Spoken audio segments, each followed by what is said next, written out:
نحمده ونصلي ونسلم على رسوله الكريم وعلى آله الطيبين وصحابه الطاهرين وأزواجه المطهرات. أما بعد فأعوذ بالله من الشيطان الرجيم. بسم الله الرحمن الرحيم.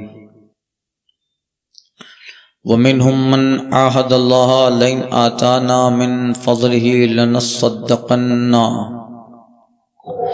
وَلَنَكُونَنَّ مِنَ الصَّالِحِينَ فَلَمَّا آتَاهُم مِّن فَضْلِهِ بَخِلُوا بِهِ وَتَوَلَّوْا وَهُمْ مُعْرِضُونَ. اور ان میں سے کوئی وہ ہیں جنہوں نے اللہ سے عہد کیا تھا کہ اگر ہمیں اپنے فضل سے دے گا تو ضرور ہم خیرات کریں گے اور ضرور بھلے آدمی ہو جائیں گے. تو جب اللہ نے انہیں دیا اپنے فضل سے تو اس میں بخل کرنے لگے اور منہ پھیر کر پلٹ گئے. گزشتہ آیت پاک میں منافقین کا ذکر چلا آ رہا ہے. ان منافقین کی بہت ساری قسمیں بیان ہوئی. بہت سارے قسم کے منافقین حضور کو تکلیف دینے والے، جس کا ذکر ہوا منہم الذین یؤذون النبی. بعد کفر بکر انکار کرنے والے، جھوٹی قسم کھانے والے، یحلف اللہ باللہ ما قالوا، اس سے ذکر ہوا. بعد وعدہ کر کے مکر جانے والے. اب یہاں ایک اور قسم کا ذکر ہو رہا ہے جو منافق بن گئے. پہلے ان کے اندر خلوص تھا، مگر مال اور دولت آنے کے بعد ان میں نفاق بھی پیدا ہو گیا. آیت پاک کا ترجمہ سنے، پھر شان نزول سنے. ان میں سے کوئی، یعنی منافقین میں سے کوئی وہ ہیں جنہوں نے اللہ سے عہد کیا تھا کہ اگر اللہ ہمیں اپنے فضل سے دے گا تو ضرور ہم خیرات کریں گے اور بھلے آدمی ہو جائیں گے.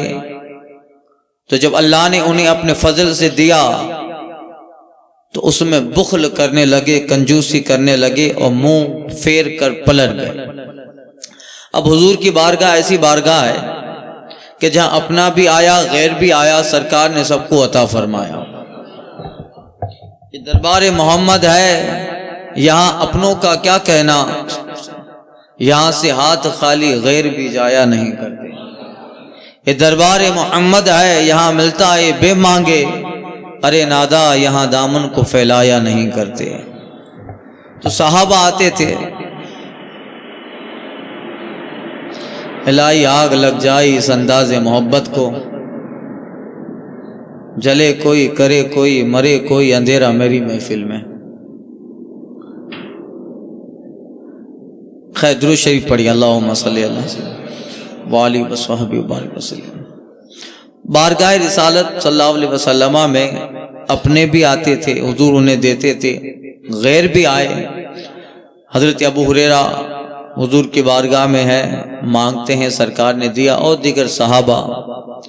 اب منافقین بھی آتے تھے. منافقین میں ایک جماعت ایسی تھی جو ہر وقت مسجد میں حاضر رہتی تھے منافق، مگر ہر وقت مسجد میں حاضر رہتے.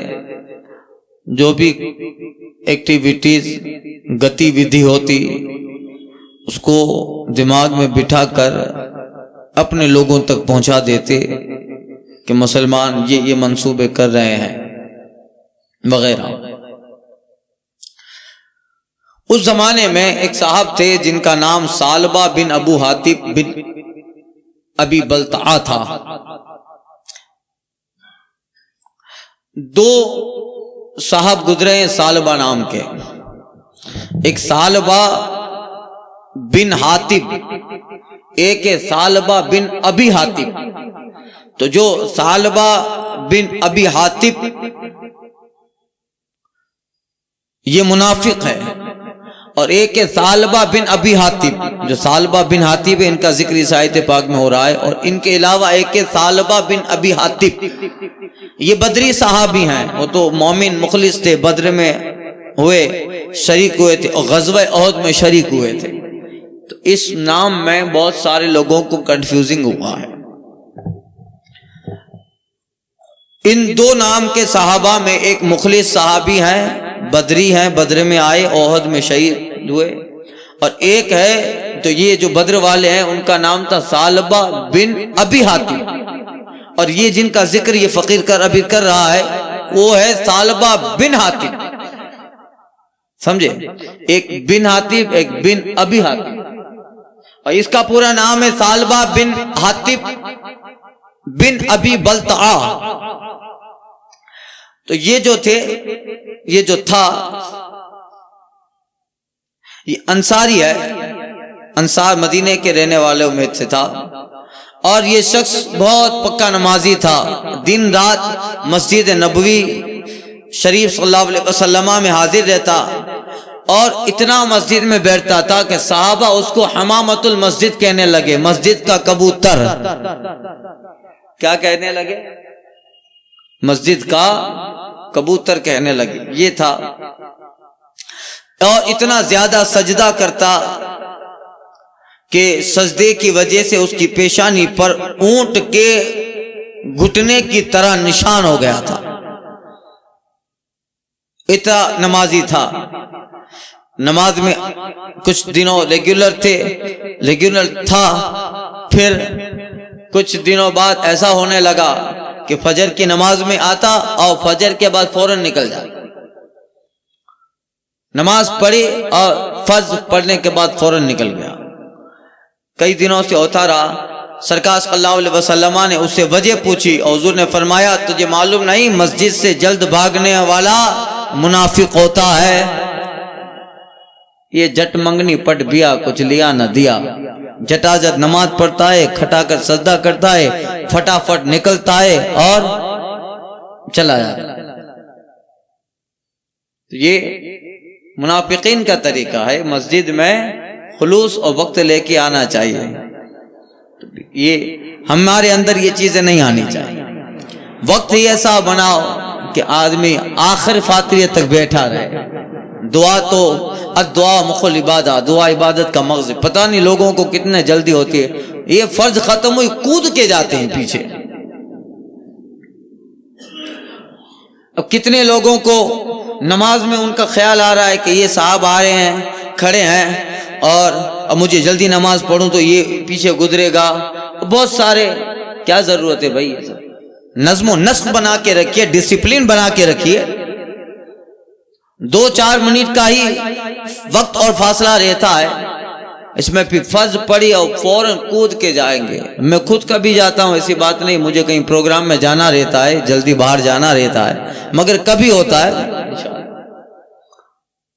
دور جانا رہتا ہے، مگر کام نہیں ہے کچھ، آپ وہیں بیٹھے رہے، اور جگہ بدلنا بھی کوئی فرض واجب نہیں ہے۔ یہ فرض پڑھ کے کل پرسوں دیکھا تھا، سب میں تھے، اس کو جگہ بدلنی ہے تو بازو والے کو کھینچ رہا ہے، ادھر مجھے ادھر آنے دے،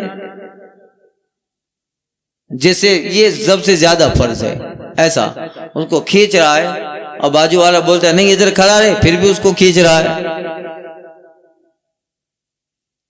یہ سب مسائل اکثر میں بیان کر چکا ہوں، اب جہاں ہے وہیں نماز پڑھ لیجیے،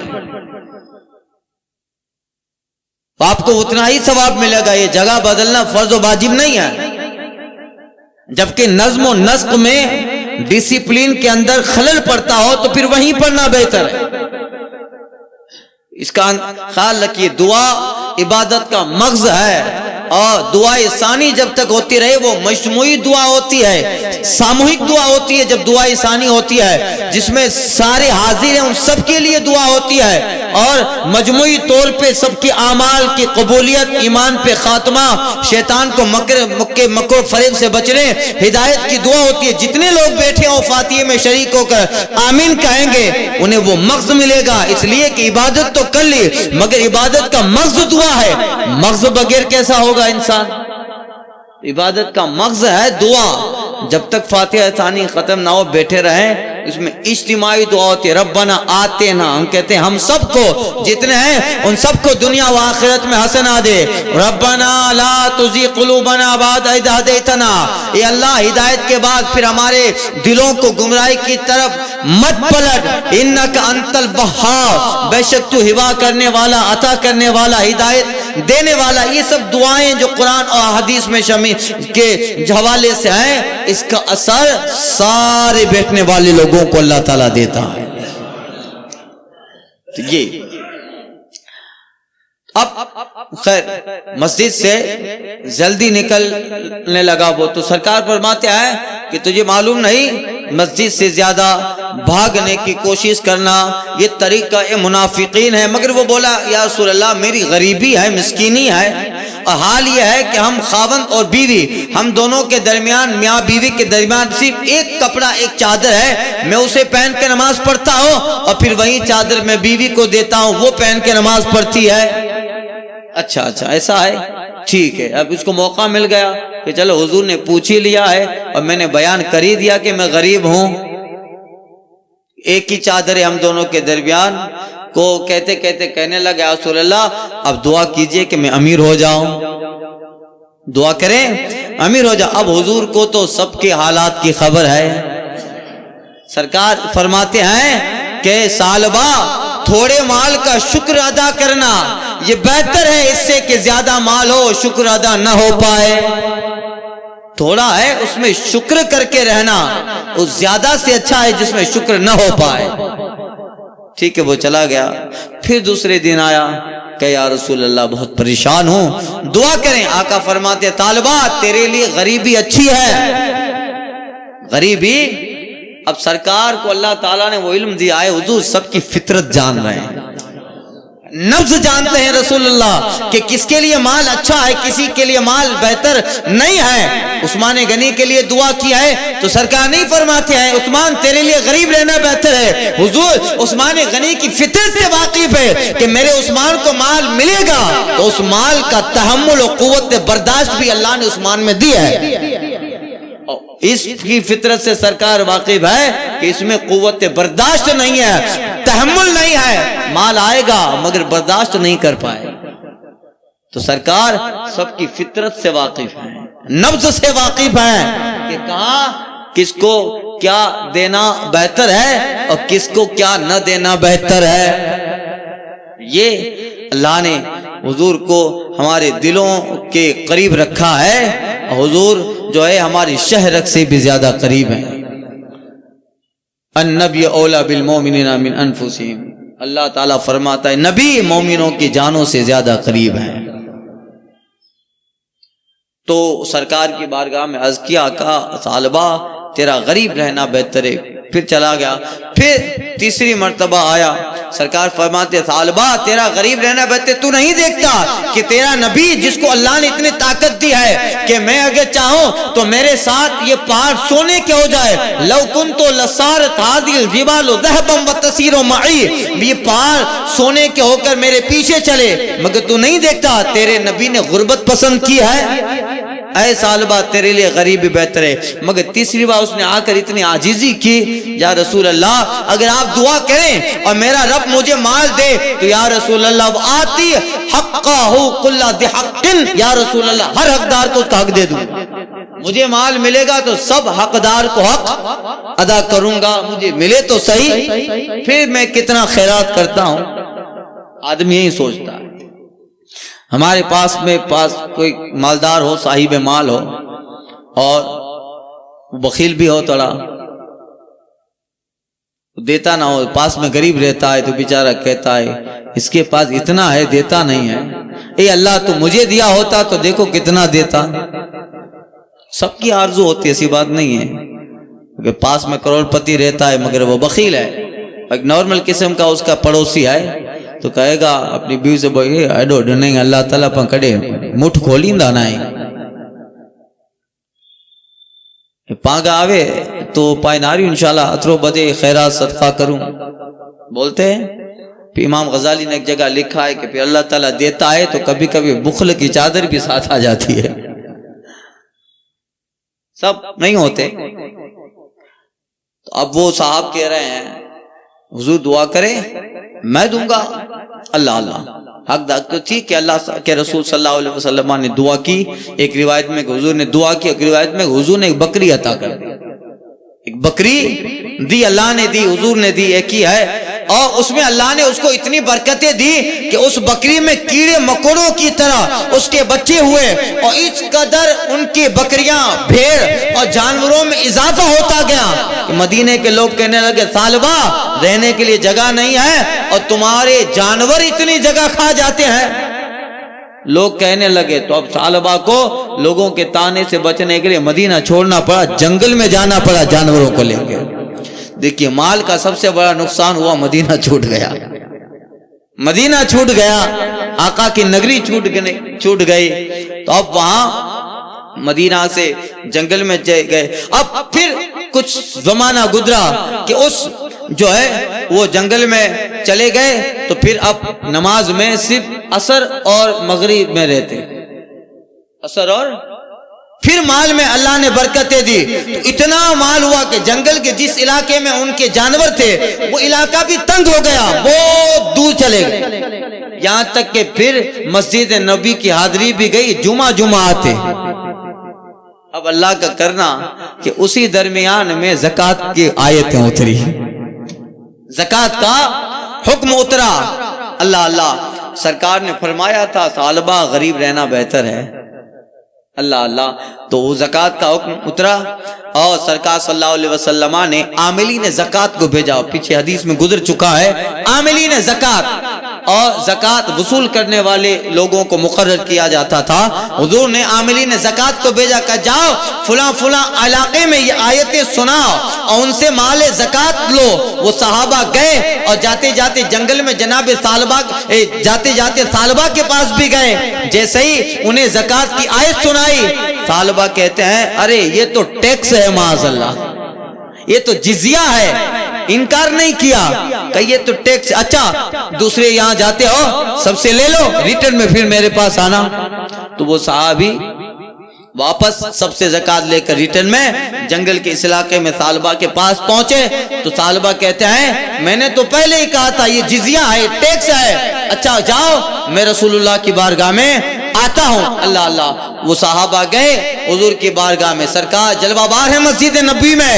اس سے پہلے کہ ثعلبہ کا حال وہ صحابہ سنا تھے, مصطفیٰ کھڑے ہوئے, آقا فرماتے ہلاک ثعلبہ, ہلاک ثعلبہ, ثعلبہ تو ہلاک ہو گیا, ثعلبہ برباد ہو گیا.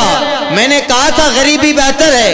اللہ اللہ اتنے میں کچھ دن گزرے, ایک صاحب جنگل میں گئے اور ثعلبہ سے کہتے ہیں ثعلبہ تجھے معلوم ہے تو جمعہ مسجد میں آتا ہے, تیرے لیے اللہ نے آیت اتاری ہے, قرآن کی آیت اتاری ہے تیرے لیے کہ تو نے اپنے مال سے اللہ کا حصہ نہ نکالا. اب اسے جب پتا چلا تو بطور نفاق دینا تو نہیں چاہتا تھا, بطور نفاق وہ کچھ مال لے کر رسول اللہ کی بارگاہ میں آیا اور آقا کو مال دینا ہی چاہتا ہے.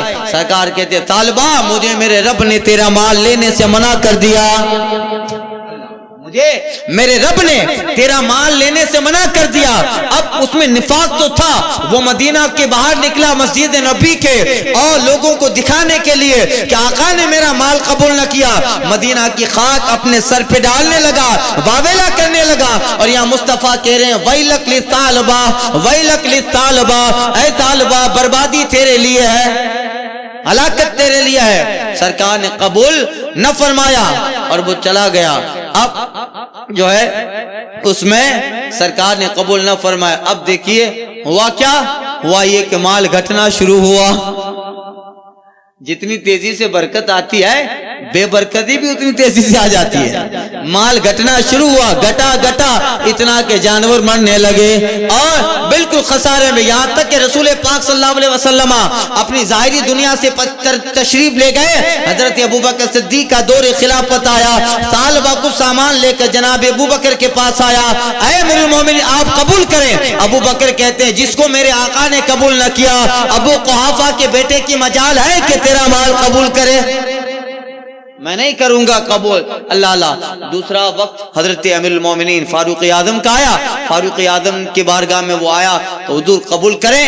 کہا نہیں. جب آقا اور میرے ساتھی ابو بکر نے قبول نہ کیا میں کیسے قبول کروں گا؟ حضرت عمر نے بھی اس کا مال قبول نہ کیا، یہاں تک کہ خلافت عثمانیت تک رہا. حضرت عثمان غنی کی بارگاہ میں بھی مال لے کر آیا. حضور قبول کر لیں. عثمان غنی کہتے ہیں کہ جو مصطفیٰ اور مصطفیٰ کے دونوں صحابی شیخین ابو بکر عمر سے جو مال جتلا دیا گیا، عثمان کی مجال ہے کہ وہ قبول کرے.